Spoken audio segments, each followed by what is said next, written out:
Salud amigos, tripulantes de nuestra querida, contaminada y única nave espacial.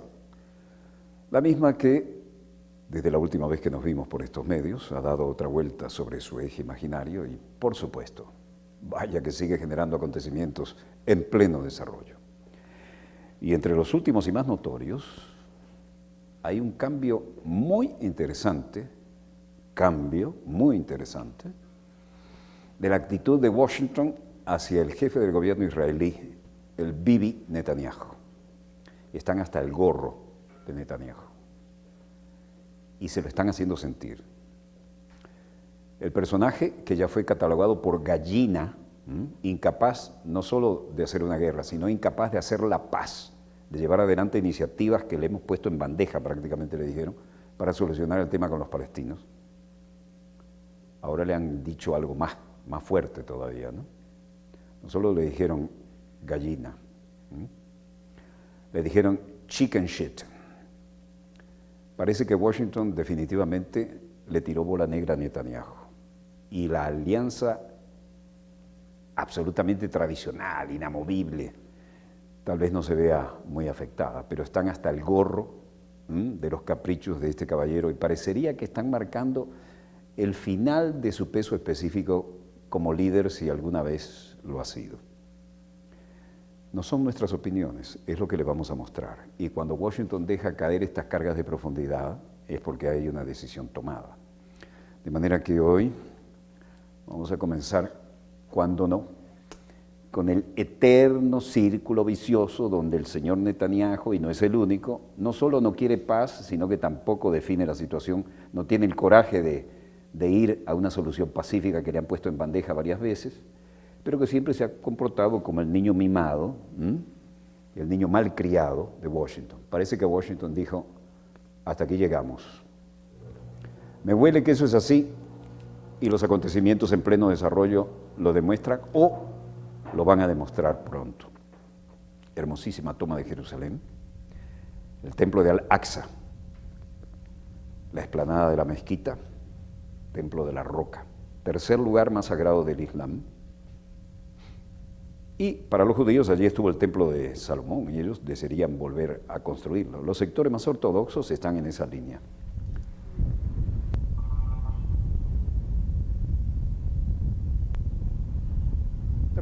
Mientras tanto, Netanyahu y Obama están más enfrentados que nunca. El Estado de Israel debe proteger 3 principios, dijo Reuven Rivlin, a ver si lo entendía Netanyahu, ¿no? El presidente israelí se lo ha dicho públicamente, Reuven Rivlin. El Estado de Israel debe proteger 3 principios. En primer lugar, las relaciones con Estados Unidos. Después, las relaciones de Estados Unidos. Y por último, y no menos importante, las relaciones con Estados Unidos. Israel cerró la explanada de las mezquitas en Jerusalén, generó más tensión. Y aquí tenemos algunos de los personajes que han sido historia, ¿no? Israel le declara la guerra a Palestina con el cierre de la mezquita de Al-Aqsa. Yehuda Glick, importante figura de la ultraderecha de Estados Unidos y que estaba allí, fue noticia. Esto sería la representación del templo, ¿no? Lo que ellos quisieran volver a construir, donde ahora está la mezquita de Al-Aqsa, que es el tercer lugar más sagrado del Islam. Esa es una representación pictórica que tiene mucho significado, sobre todo para los ortodoxos. Yehuda Glick dice, estamos aquí para expresar nuestra preocupación sobre la situación que está empeorando. Estamos comenzando el periodo del año, que es sumos días de fiestas, y más judíos quieren ir al monte del templo, están obligados a ir al monte del templo. Y 2000 años después de la destrucción del templo sagrado, estamos aquí de nuevo trayendo sobre nosotros la obligación, el mandato de Dios que nos ha dicho, hazme un templo para que yo habite en él en medio de la gente. El tercer templo. Bueno, ahora se habla de otras cosas más modernas, ¿no? Ese es un globo aerostático y esto que está colgado aquí es una cámara de altísima resolución para poder ver cómo están, sin necesidad de hacer volar helicópteros o aviones, cómo está la situación en el terreno cuando le dan con todo a los palestinos, ¿no? Y esto es una muestra más de lo que siempre vemos.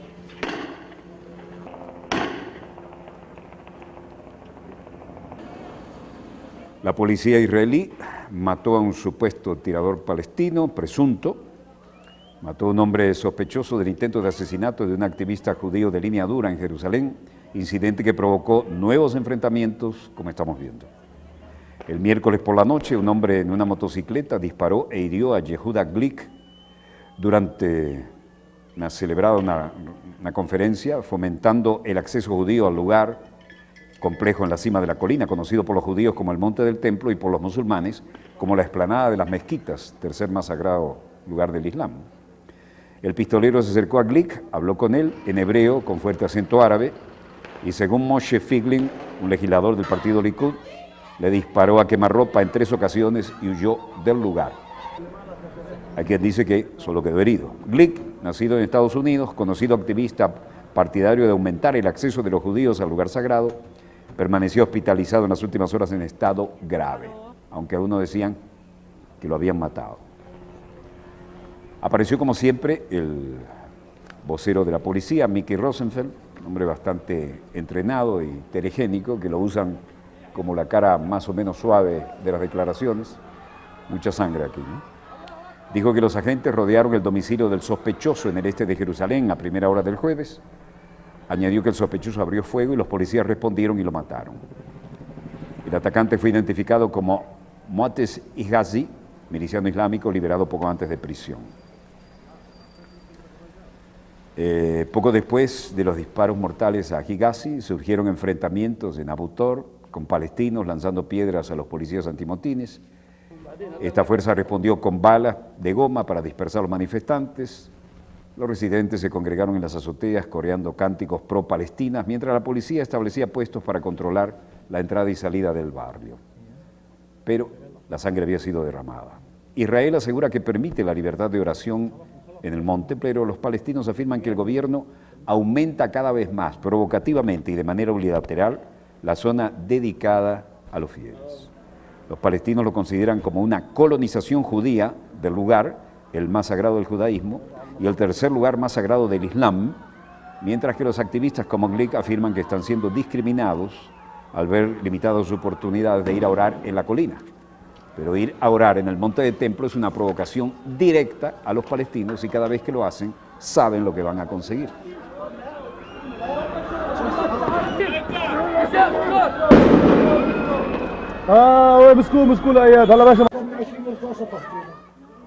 Como de costumbre, se acerca el viernes y ya desde el jueves crecen las tensiones, semana tras semana, otra vez se derrama sangre. Mostrar proyectiles detonados o no, en este caso no representa demasiado, pero la voz autorizada era de Mickey Rosenfeld, el vocero de la policía que habitualmente habla sobre estas situaciones. Pero la tensión otra vez junto al templo de la mezquita de Al-Aqsa y junto a la explanada era más que intensa. Las pequeñas calles de Jerusalén, caminar por ellas es una experiencia inolvidable, ¿no? Aquí está Mickey Rosenfeld.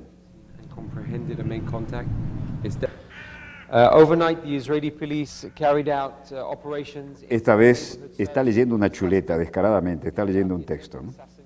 Durante la noche, la policía israelí llevaron a cabo operaciones en diferentes barrios en busca de los sospechosos que llevaron a cabo el intento de asesinato de Yehuda Glick. Nuestros agentes antiterroristas rodearon una casa en los barrios de Abu Tor. Al llegar golpes de escena, fueron despedidos desde el interior de la casa a nuestros oficiales. Inmediatamente respondieron y mataron a tiros al terrorista. Israel ha reforzado la seguridad en y alrededor de Jerusalén y se centra especialmente en la parte antigua de la ciudad. También hoy y mañana en el templo va a haber cierre, tanto para los visitantes judíos así como musulmanes, como parte de los preparativos y medidas de seguridad. Legislador israelí, declarando en inglés, Moshe Feiglin, lo que llevan allí son los ortodoxos, trozos de las Sagradas Escrituras colocadas allí en torno a su cabeza y además el manto adecuado.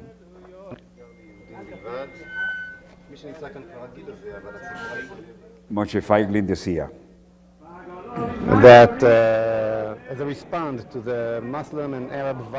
el hecho de la respuesta a la violencia musulmana y árabe, vemos que son judíos fuera de la montaña y los árabes son en el interior de la montaña, Por supuesto que los que lo regulan, como lo desean, actúan de esa manera.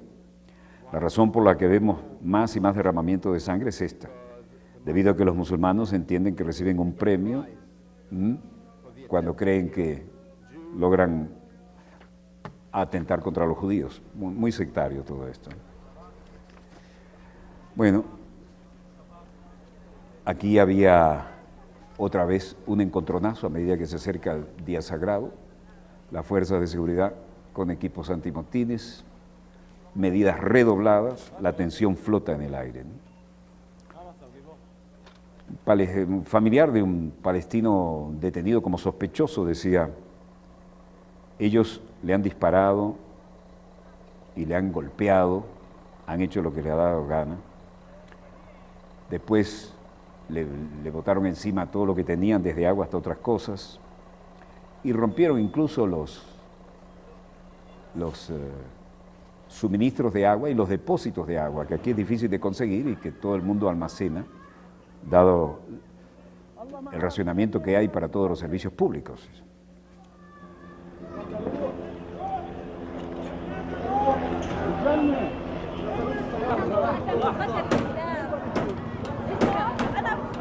Una vez más las razias y llevarse gente presa.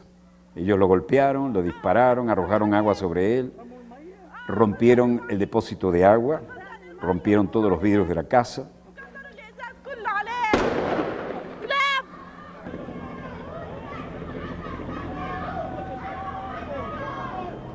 Se acerca otro día de oración y otra vez los enfrentamientos. Nabil Abu Rainej, vocero de la Autoridad Palestina, condenamos y rechazamos la escalada israelí en Jerusalén y en los lugares sagrados. Tomaremos todas las medidas legales para hacer a Israel responsable y para poner fin a estos ataques repetidos, debido a que la continuación de la agresión israelí y la peligrosa escalada en que están provocará más violencia. El gobierno israelí es el responsable de esto.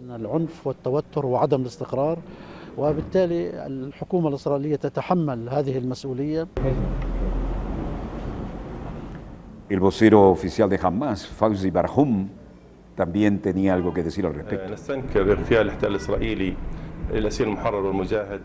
Condenamos el asesinato del prisionero y yihadista Mu'taz Ehazi. También condenamos el cierre de la mezquita de Al-Aqsa por sus ocupantes. Se trata de una agresión de Jerusalén, los prisioneros y los lugares sagrados. Mientras todo el mundo está escuchando y viendo lo que pasa, la ocupación israelí debe pagar el precio por su violación sobre los derechos de nuestros prisioneros y el derecho a ir a orar en nuestros santuarios.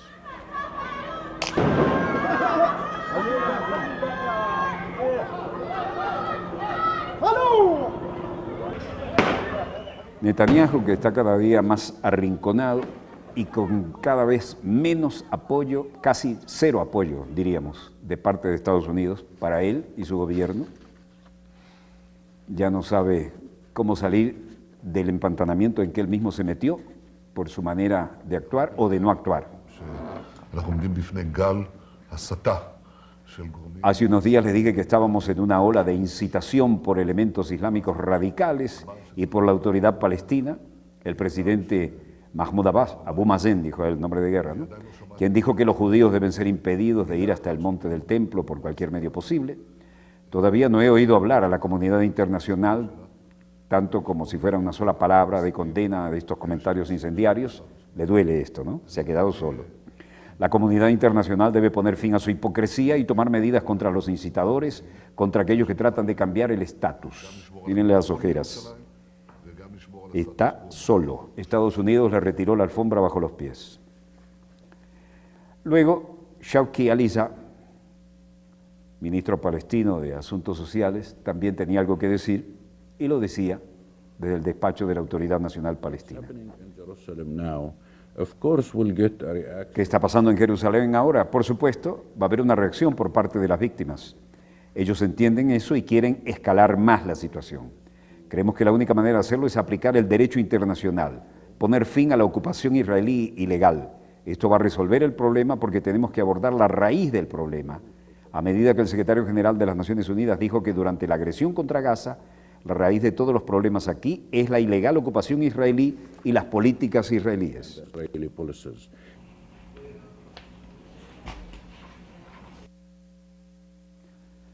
La manera de mantener y llevar adelante los lugares sagrados es iniciativa loable, pero la realidad contundente en la que la gente se ve es bien diferente a lo que se idealiza desde la distancia, ¿no? Los viejos templos donde confluyen, recuerdan esto, ¿no? La última vez que vimos algo parecido fue precisamente cuando Ariel Sharon, les había mencionado ayer, se presentó con unas centenar, poco más, 200 escoltas que lo rodeaban y se metió precisamente en la explanada del templo, una provocación descarada. El pleno día de la oración se apareció en la explanada del templo y provocó lo que ya vimos, las dos intifadas, muertos y muertos y muertos a continuación de eso. Fue una descarada provocación. Bueno, ahora parece que están en la misma línea esta gente de la ultraderecha.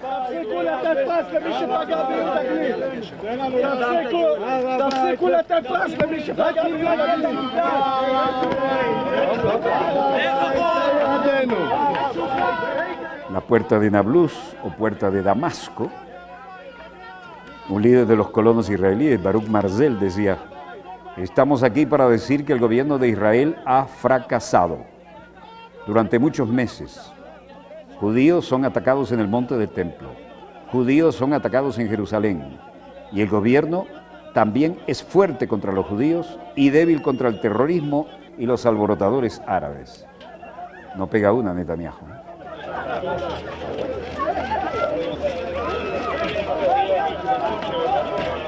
Aquí actuaba bien la autoridad, los uniformados israelíes, porque la ultraderecha quería provocar descaradamente.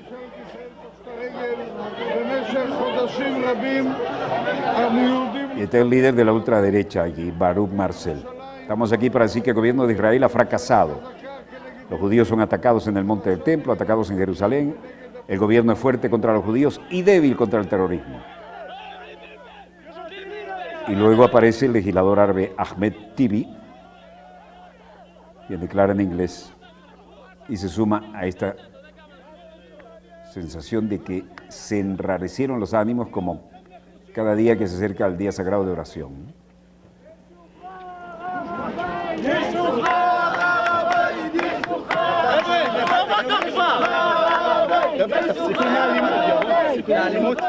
Esta vez los judíos de la ultraderecha, los más conservadores, son los que provocan la reacción de las autoridades.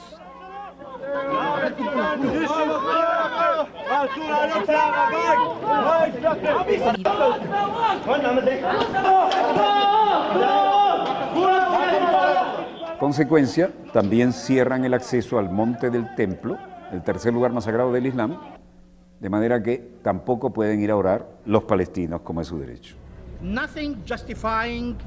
Nada justifica el cierre de Al-Aqsa, es un castigo colectivo, es decir, demostrar que Al-Aqsa está bajo ocupación. Al-Aqsa está bajo ocupación israelí.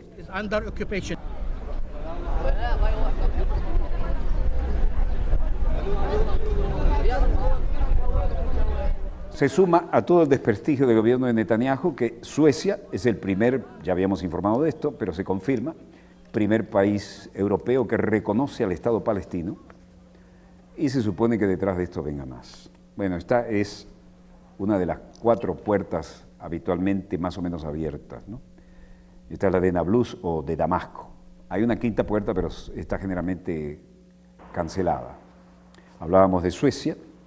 Canciller sueco Margot Wallström ha dicho: hoy en día el gobierno de Suecia ha decidido reconocer al Estado de Palestina.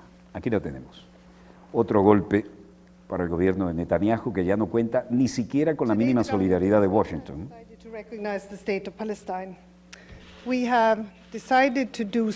Hemos decidido hacerlo así sobre la base del hecho de que los criterios del derecho internacional se deben cumplir.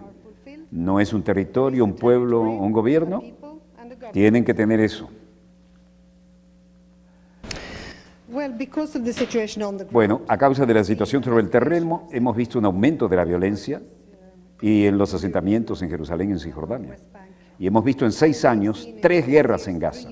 Hemos visto también una radicalización de muchos jóvenes que realmente tienen solo 2 opciones. O bien aceptan la situación tal como es y se resignan, o toman métodos violentos y creemos que este es el apoyo a un proceso de paz y negociación.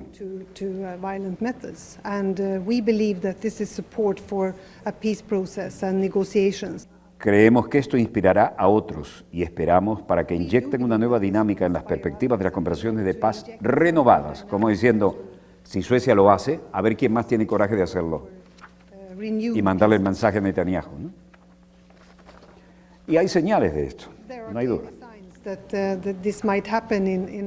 Hay claras señales de que esto podría suceder en otros Estados miembros, así y solo así van a elegir lo que piensan y actuar. Es el momento adecuado.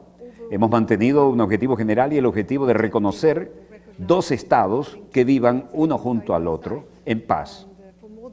Hace como 20 años que estamos pidiendo eso. ¿Cuándo es el momento adecuado entonces?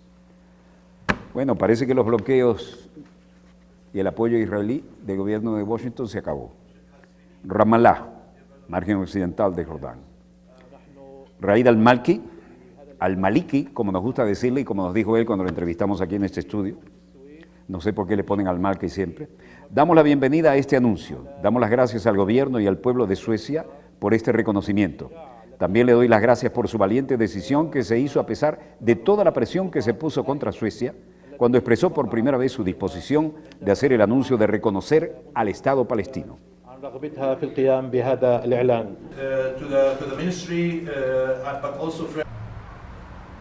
Y esto es Ginebra, Suiza. Los crímenes de guerra en Gaza llegan a las Naciones Unidas y a la Comisión Especial de Derechos Humanos. Flinterman dio declaraciones suficientemente interesantes. Le pedimos al Estado de Israel continuar la reforma de su sistema de investigación e investigar de forma independiente e imparcial los presuntos delitos contra los derechos humanos cometidos y garantizar que los autores sean llevados ante la justicia. Así que este ha sido un tema importante. Luego, este experto en derechos humanos de las Naciones Unidas dice, la política de los asentamientos está en directa violación de las obligaciones de Israel como un Estado en el Pacto Internacional de Derechos Civiles y Políticos. Y otra pregunta, el experto en derechos humanitarios de la ONU dice, pero el mensaje más importante se repite desde la última vez, y es que su fin se debe poner fin a los asentamientos en los territorios ocupados, incluida Jerusalén Oriental y las alturas del Golán. Including East Jerusalem and the occupied Syrian Golan Heights. En suma, la Comisión de la ONU acusa a Israel de violar los derechos de los palestinos. Una vez más, reiteradamente, en forma sostenida. ¿Qué pasa en Washington? Donde han llamado gallina a Netanyahu, y eso sigue levantando ecos y reverberancias. John Kerry dijo a todo esto, que no era la posición oficial, ¿no? Creo que tenemos que trabajar en silencio y con eficacia, y condenamos cualquier persona que utiliza el lenguaje tal como se utilizó.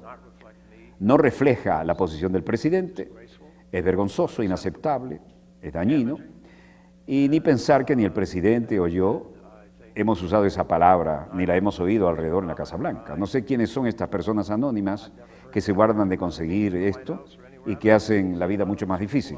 Sin embargo, el funcionario estadounidense se lo dijo a Jeffrey Goldberg de la revista The Atlantic y él insiste en que su fuente es confiable y es oficial.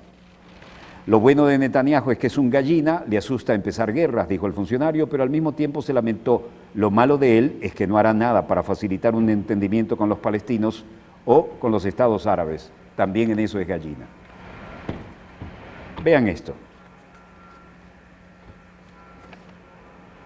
Una humillante visita del ministro de Defensa de Israel a Washington. Fue recibido con cordón de honor, como a todos los invitados oficiales, un abrazo por el secretario de Defensa, puerta lateral del Pentágono, pero hasta ahí llegó la cosa.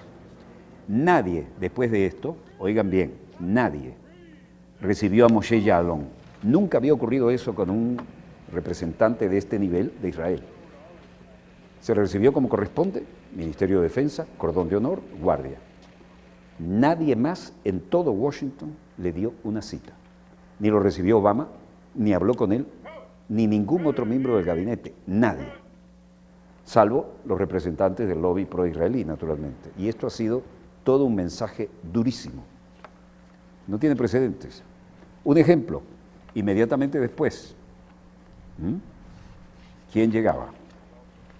Bueno, la ministra de Defensa de una nación europea, y el resultado fue que le pusieron la alfombra roja y la recibieron con todo lo que tenían. Pero al ministro de Defensa de Israel, nada. Esto era de Albania, imagínense ustedes. Ella sí tuvo agenda en el Pentágono, en el Departamento de Estado, en la Casa Blanca. Al ministro israelí no lo recibieron, ni en el Pentágono después de esto, ni le hicieron más contactos en los organismos de defensa o de inteligencia, ni en la Casa Blanca. Bueno, las cosas son todo un mensaje, pero no termina aquí. Están decididos a sacudirse, de alguna manera, a Bibi Netanyahu y a su gobierno. Esto es todo un mensaje y ya verán por qué. Bueno, volvamos a la realidad de nuestros estudios y a la realidad de los mercados. Precio del crudo venezolano estable, $75.90. El de la cesta OPEP, $83.24 y al alza. En descenso, $81.34 el West Texas. Y el Brent en la misma tendencia, $86.48. La onza Troy de oro también baja, quedó en 1199,80. Y el precio del café en la misma tendencia, todos a la baja, $187.53. La tonelada de cobre, 6.855 redondos. Sube en cambio el níquel, buena noticia para nuestros productores, 15.585 redondos. El euro a 1.27 respecto a la divisa estadounidense. Estamos unos minutos adelantados para el corte, pero ya volvemos con un segundo bloque sumamente interesante. No se lo pierdan, ya volvemos. De la época soviética, como un Tupolev, que es legendario porque es un bombardero estratégico, el avión más rápido del mundo, turbohélice, pero además con hélices contrarrotativas, un cuatrimotor. Hacía mucho tiempo que no lo veíamos volar. Pero además es un avión que produce tanto ruido que desde la época de la Guerra Fría se dice que los submarinos podían captarlo en el sonar volando ese avión y estando sumergidos, ¿no? Pero no es el único, aparecieron también los modelos jets supersónicos.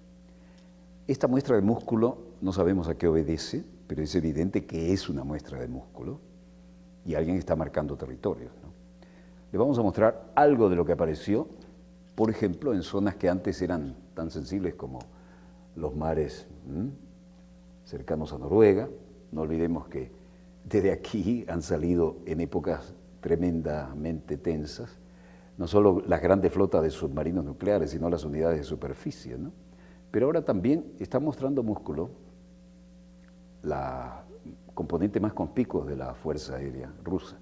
Si lo vemos desde el punto de vista del Polo Norte, observen que las distancias son bastante más pequeñas, ¿no? Esto es Groenlandia, esto es Canadá, esto es Estados Unidos, pero allí mismo, del otro lado, están los intereses geopolíticos y geográficos, de lo que en la época de la Guerra Fría se veía bastante más dramático, ¿no? Interesante esto, no sabemos a dónde lleva, pero en todo caso, veamos los acontecimientos en pleno desarrollo, porque no es cuestión de mucha interpretación, es cuestión de ver lo que hay que ver.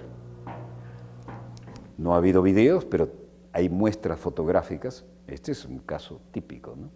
Entonces, Jet, pero este es un personaje inconfundible de la Guerra Fría. Se han estado reabasteciendo en el aire, han estado haciendo demostraciones de alcance y, por supuesto, también los modelos jets más modernos. El turbohélice era el Tu-95, ¿no? Pero además estaban todos los otros.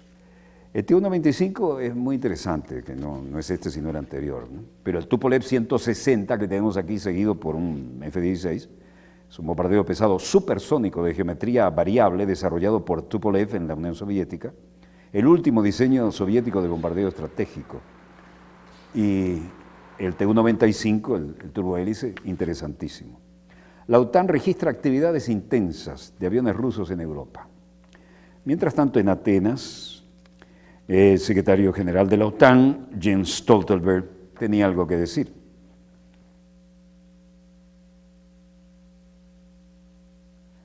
Las acciones de Rusia en Ucrania están en violación del derecho internacional. Tienen la confianza severamente dañada y suponen un gran reto para nuestra seguridad euroatlántica. They have severely damaged trust and they pose a major challenge to our Euro-Atlantic security. En cuanto al Medio Oriente y África del Norte, el ISIS y otros grupos extremistas están extendiendo la violencia y la inestabilidad, y los combatientes extranjeros que regresan suponen un riesgo para nuestra propia seguridad. Nos enfrentamos a muchos retos diferentes de muchas maneras y desde muchas direcciones. In many ways and from many directions. Antoni Samaras, su contraparte griega, decía: la restauración de la plena colaboración en el marco del Consejo de la OTAN-Rusia no es factible en la actualidad. ¿Oyeron bien, no? No es factible la restauración de la plena colaboración. Sin embargo, los canales de comunicación con la parte rusa deben mantenerse abiertos y junto con la continuación de este diálogo político. Creemos que para la seguridad europea la participación de Rusia es necesaria y que con el estímulo adecuado podría convertirse en parte de la solución. Mientras tanto, la OTAN aumenta su patrulla aérea en Europa y la cosa se va poniendo más tensa, ¿no? Debemos estar muy claros que en el incremento de las actividades militares que hemos visto de Rusia en los últimos meses, tendrán la contraparte de nuestro lado. Esto fue durante la rueda de prensa ofrecida en Atenas. El secretario general de la OTAN ha destacado que la alianza está alerta y lista para responder. Obviamente estamos en Berlín, el legendario Parlamento, que es el mismo de antes de la Segunda Guerra, pero ahora con la supercúpula, ¿no? No hay mucho viento hoy. Angela Merkel dice: Premierminister Miro Cerar, es ist ja klar, dass der Luftraum beobachtet wird. Wir haben ja auch mit deutscher Beteiligung. Por supuesto que se está observando el espacio aéreo. Nosotros también somos responsables de la vigilancia del espacio aéreo del Mar Báltico. Y en los últimos meses ha habido una gran cantidad de actividad en términos de ejercicio de las Fuerzas Armadas de Rusia. Pero no estoy agudamente preocupada de que una violación más grande del espacio aéreo se esté llevando a cabo. La canciller alemana dijo que no estaba preocupada por las incursiones. La OTAN dice que sus aviones están interceptando grupos de 4 aviones rusos en alrededor de 24 horas desde el martes 28 de octubre y lo describió como un estallido inusual de actividad en un momento tenso en las relaciones este-oeste sobre la crisis de Ucrania. Y tiene un F-16 siguiendo al famoso Tupolev 95. Ese sí que es un avión típico de la Guerra Fría, ¿no? Ese Tupolev es el súper ruidoso, pero el avión más rápido del mundo. Tiene récord mundial de velocidad para aviones turbohélice, ¿no? Y no jet. Y tiene un alcance absolutamente estratégico. Número elevado de vuelos de combate en un solo día, dijeron, poco frecuente en los últimos años. El miércoles 29 de octubre, el Ministerio Británico de Defensa dio a conocer imágenes fijas de lo que estamos viendo, ¿no? Y lo siguieron con los aviones Typhoon. Rusia, mostrando músculo, hace un espectacular lanzamiento de misil desde un submarino sumergido. Exitosamente, el lanzamiento de un misil balístico Bulava, nada menos. El lanzamiento se realizó desde debajo del agua. Según datos confirmados de control, el misil impactó en el sitio de pruebas militares Kura de Kamchatka, dice el comunicado. Y en Bruselas, Bélgica, había algo que decir al respecto, ¿no? Portavoz de la Comisión Europea, Pia Haring-Hansen, dice: no debería ser leído en cualquier cosa acerca de Ucrania, ni hay un obstáculo para llegar a un acuerdo. Estamos trabajando con las dos partes para llegar a un acuerdo y de hecho ambos lados estamos mostrando que tenemos un alcance cerca para un acuerdo. Tenemos que ir a correr la última milla que falta y obtener ese acuerdo. Esto es con Rusia y estamos totalmente comprometidos con Rusia y Ucrania para lograrlo. Así que no lean nada ni ninguna interpretaciones particulares. El problema tiene muchos puntos de vista y estamos cerca de un acuerdo y está a nuestro alcance. We are very close to an agreement. An agreement is within reach. We will don't lose out. I mean, they are never going to deliver the gas unless they get. A otra pregunta de los escépticos, Helen Kirsch dijo, Gas negotiations between Russia and Ukraine.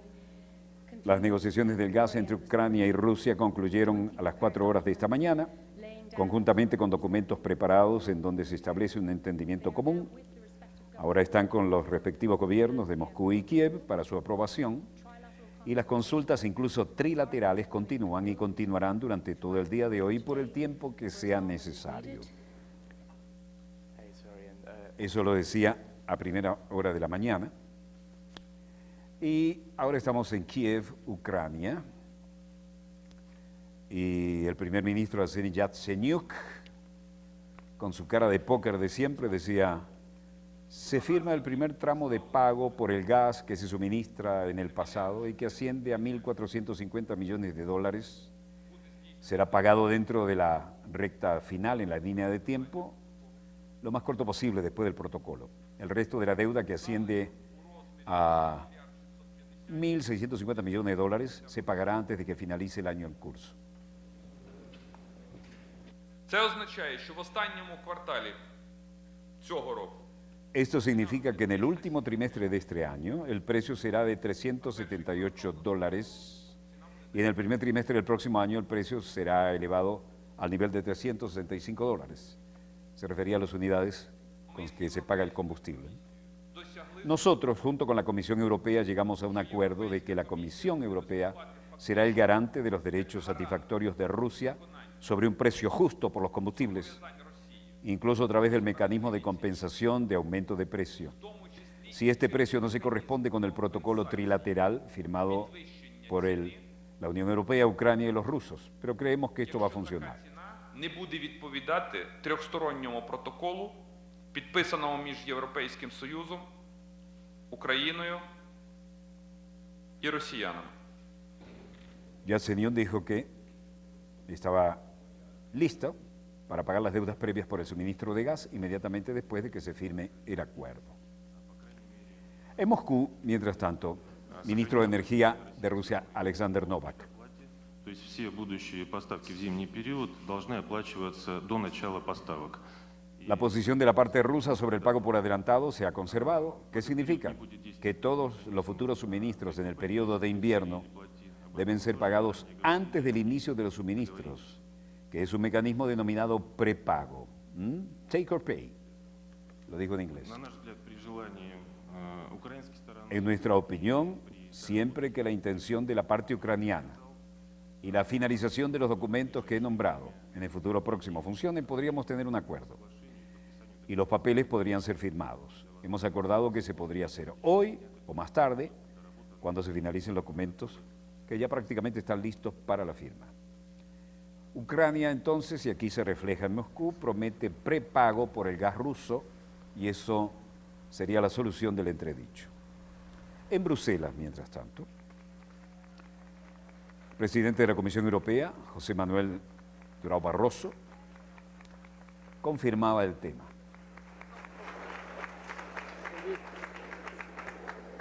Apparemment, nous avons maintenant un accord. Al parecer, ahora tenemos un acuerdo. La Comisión ha mediado entre Rusia y Ucrania con respecto a la difícil cuestión del gas y la energía entre estos dos países. Tellement difficile du gaz et des problèmes d'énergie entre ces deux pays.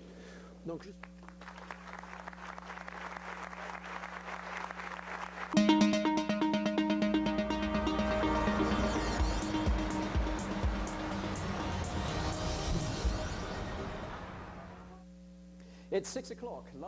Interesante imagen, como ven, hasta del lado de RT aparece la amapola en la solapa, ¿no? Hello, good evening from Westminster. I'm Bill Dodd with our very first edition of 30 Minutes of News. Corresponsal Laura Smith decía para Rusia Hoy: creemos que hay un hueco en el mercado cuando sintonicen los programas de noticias en Gran Bretaña, el Canal 4 de Noticias, las noticias a las 10, que básicamente se ven el mismo line-up.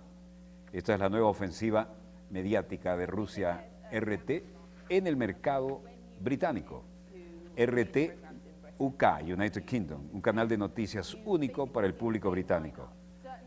Se lanzó este jueves y más del 90% de los hogares británicos podrá ver el canal RT UK, y la cadena acercará a millones de telespectadores del país los conocimientos internacionales más destacados de la actualidad, centrándose en los asuntos que más preocupan a los británicos. ¿Están convencidos de que tienen cuenta regresiva para la primera señal?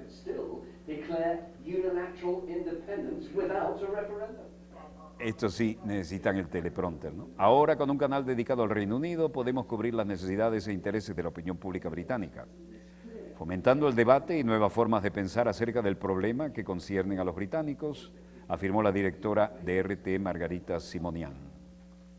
Contará, entre otros, con el analista financiero Max Kaiser, presentador del programa Kaiser Report, presentador de noticias Bill Dodd, la corresponsal Polly Boyko y el periodista presentador Afshin Ratanzi. Como ven, la influencia a través de los medios audiovisuales de comunicación en un mundo internacional